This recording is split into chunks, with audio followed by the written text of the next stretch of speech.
To international news, United Kingdom Prime Minister Rishi Sunak finds himself in a spot of bother ahead of the parliamentary polls. The loss suffered by the Conservative Party in the recently held by-elections have only made things tough for him. Sanjay Suri gets us the latest from London.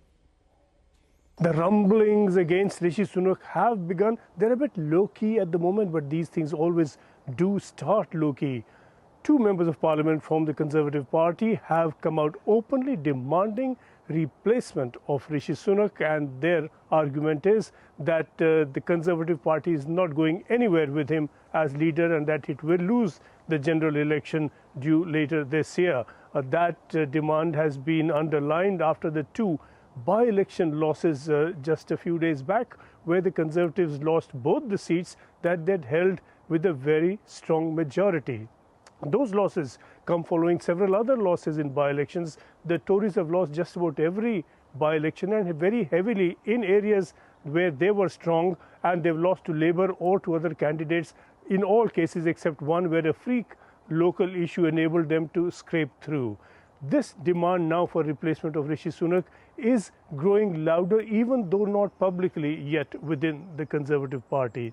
The pattern is clear. If these results were replicated in the general election, surely the Conservatives will lose, and this is what they want to try and naturally avoid. What is particularly worrying to a lot of Conservative members of Parliament is not just that they're losing to Labour, but they're losing ideologically to their own.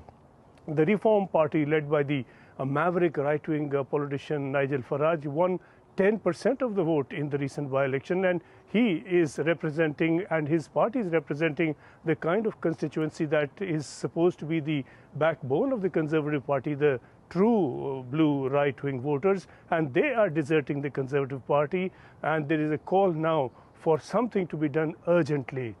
There is another by-election coming up on February the 29th, and then local elections coming up at the start of May, and if the Conservatives were to keep up this pattern of losses in those as well, surely these rumblings will get very much louder.